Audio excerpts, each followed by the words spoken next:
बिस्मिल्लाहिर्रहमानिर्रहीम। Unit number 5 की first example 5.1 को डिस्कस करते हैं, जिसकी स्टेटमेंट कुछ इस तरह है। An electric fan rotating at 3 revolution per second is switched off. It comes to rest in 18 second. Assuming deceleration to be uniform, find its value.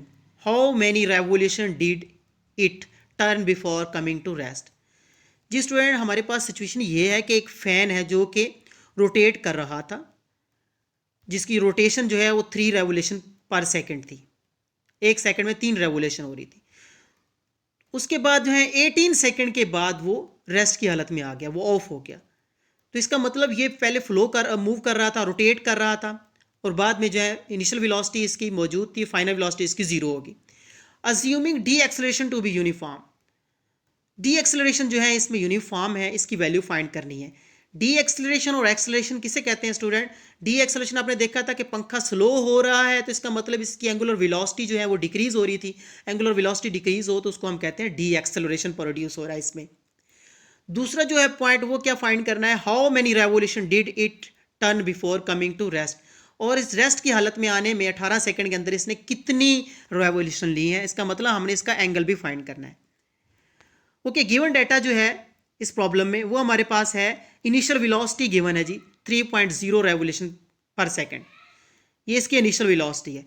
और फाइनल वेलोसिटी स्टूडेंट इसकी जीरो होगी, क्योंकि पंखा जो है स्टॉप हो गया था, पहले चल रहा था बाद में स्टॉप हो गया था।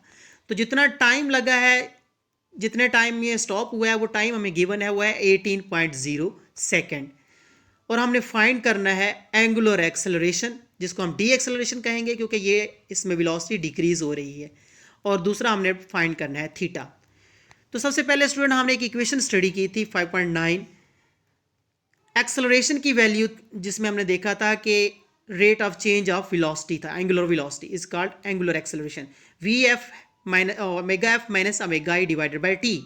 ओमेगा एफ की जो वैल्यू है वो आपके पास है 0, और ओमेगा आई की जो वैल्यू है आपके पास वो है 3.0 रेवोल्यूशन पर सेकेंड। और टाइम आपके पास 18 सेकंड है। इसमें इसकी वैल्यू को आपने पुट किया, इसको सॉल्व किया, तो आपके पास जो एक्सेलरेशन आया है वो नेगेटिव एक्सेलरेशन आया, जिसको आप डी एक्सेलरेशन कह सकते हो, -0.167 रेवोल्यूशन पर सेकंड स्क्वायर। ओके, अब हम देखते हैं कि इसके जो टर्न्स लिए हैं 18 सेकंड में रेस्ट की हालत में आने में, वो कितने टर्न्स हैं वो फाइंड करने के लिए हम इक्वेशन 5.11 जो है इक्वेशन ऑफ मोशन है वो आपने पढ़ी थी, theta is equal to omega I T plus half A T square. उसमें हम इसकी वैल्यू ओमेगा आई हमारे पास गिवन है, इनिशियल एंगुलर वेलोसिटी, टाइम भी गिवन है, अल्फा की वैल्यू अभी आपने निकाल ली है, टी भी गिवन है, तो थीटा हम इसकी वैल्यू इसमें पुट करके निकाल सकते हैं। ये 3 रेवोल्यूशन अपने वैल्यू पुट की, 18 सेकंड वैल्यू पुट की, उसके बाद इस रेवोल्यूशन में पुट के करके आपने इसको सॉल्व किया, तो आपके पास जो आंसर आया वो है 27 रेवोल्यूशंस। तो इसका मतलब कि 18 सेकंड में इसने 27 रेवोल्यूशन लिए हैं, 27 इसने कंप्लीट राउंड किए हैं। ओके स्टूडेंट, आई होप कि आपको ये लेक्चर अच्छी तरह समझ आया है। Thank you very much.